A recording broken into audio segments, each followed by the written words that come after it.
তারা জানোয়ারের পরিচয় মায়ের দ্বারা। 2 সপ্তাহ আগের ঘটনা, যদিও আমি তিনাকে চিনি না। একটা মারাত্মক দামি ফুটবলার, কোন ক্লাবে খেলে সেটাও জানি না, তিনার ফেসবুকে ফটো দেখলাম। তিনার যিনি গার্লফ্রেন্ড সে প্রেগনেন্ট, সে তার ছবি ছেড়েছে প্রেগনেন্সির, পেটের ছবি দিয়েছে আর লিখেছে আমি প্রেগনেন্ট। তার যে বয়ফ্রেন্ড আছে ফুটবলার, সে পোস্ট করছে একটা নাম লেখে, আমার বাচ্চা হলে তার নাম এটা রাখবে। এই ভদ্র মহিলা, জিনাকারীকে ভদ্র বলাটাও গুনাহ হবে। এই মহিলা দ্বিতীয়বার পোস্ট করছে, তোমার সঙ্গে ঝগড়া হওয়ার পরে আমি অন্যজনের সঙ্গে মিলামিশা করেছি, এ বাচ্চা তোমার নয়। জোরে বলুন না নাউজুবিল্লাহ। এবং নামটাও প্রকাশ করেনি।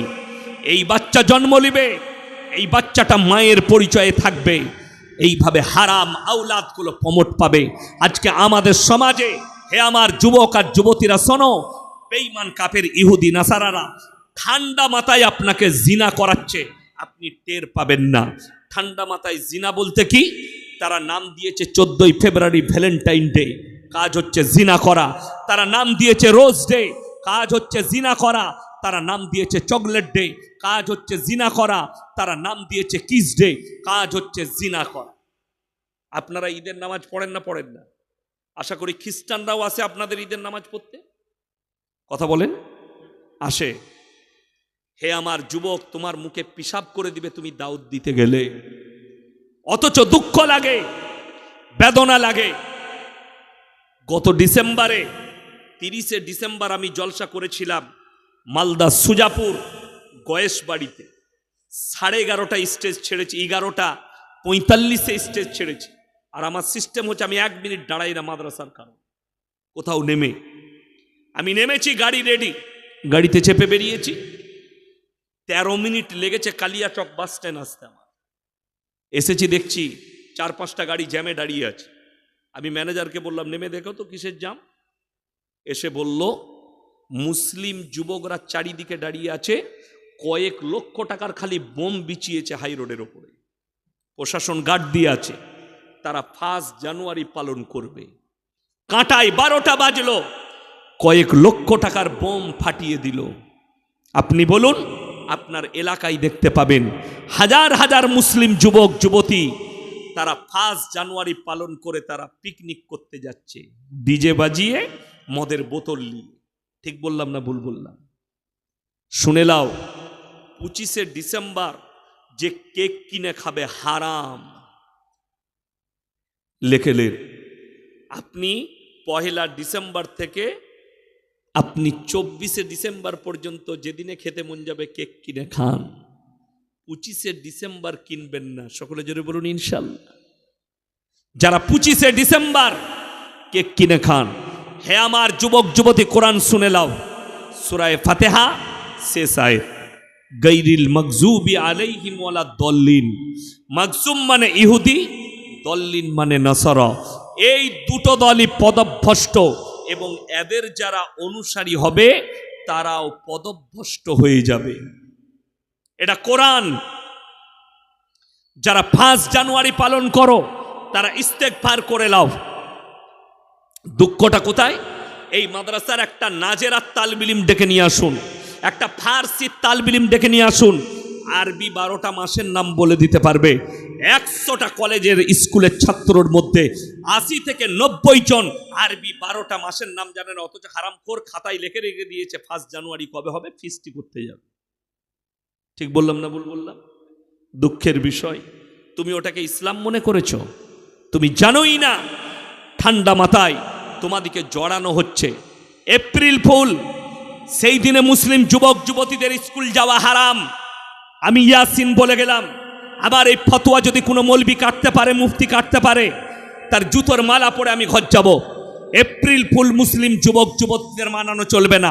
এই দিনটা ওই দিন যেদিনে পৃথিবীর বুকে এমন একটা দেশ আছে যে দেশটা ছিল মুসলিম রাষ্ট্র, স্পেন। সেই দিনে 1 এপ্রিলের দিনই মুসলিমদের হোলি খেলা হয়েছিল রক্তর। আর সেই দিন থেকে এপ্রিল ফুল চালু হয়েছে। এপ্রিল ফুল শব্দের অর্থ হচ্ছে ঠকাঠকির একটা পরব। আজকের দিনে মুসলিমকে ঠকিয়েছি। যদি হিম্মত থাকে তোমার প্রফেসরকে বলো, স্যার আপনি স্টেজে দাঁড়িয়ে একটু বলুন তো এর ইতিহাস কি। তোমার হেডমাস্টারকে জিজ্ঞেস করো এর ইতিহাস কি। বুকে সাহস নেই বলার। এই দিনটা মুসলমান মা বোন ভাইদের রক্তর হুলি খেলা হয়েছিল স্পেনে, আর সেই পরবটা মুসলিম পালন করছে। সেই হত্যাকারীদের সাথ দিয়েছ তুমি, তাইলে তোমার থেকে বড় জালিম কে হতে পারে? একটা মা আর বাপ, ছেলে শখ করে বলছে, মা ফিস্টি করতে যাব জানুয়ারি মাসে, 1 জানুয়ারি, 2 জানুয়ারি, 3 জানুয়ারি, আমাকে পয়সা দিতে হবে। যে মা বাপ পয়সা দেয় ফিস্টি করার, জেনে রেখে দিবেন ওই ছেলেটার থেকে বড় পাপী তার মা বাপ। সে যদি নামাজও পড়ে, তুমি কিয়ামতের দিনে দেখতে পাবে তোমার নামাজ ধ্বংস হয়েছে, তুমি ইহুদি আর নাসারাদের দলে দাঁড়িয়ে আছো। তোমার ইবাদত ধ্বংস হয়েছে খালি তাদের আখলাক আর চরিত্রগুলো মেনে নি। আমার বর্ধমান টাউনে, আমি মুর্শিদাবাদের কথা বলছি না, আমার বর্ধমান টাউনে কয়েকশো মুসলিম যুবক খালি ঠাকুর ভাসাতে যায়, মদ খেতে বাই বলে ফি। ভাবতে পারেন তাদের আচরণ আখলাক, তাদের ধর্ম তারা পালন করবে, আমাদের ধর্ম আমরা পালন করব। কোরআনে আছে লা ইলাহা ইল্লাল্লাহ ওয়া লা ইলাহা ইল্লাল্লাহ, তোমরা দুটো নৌকায় পা দিও না।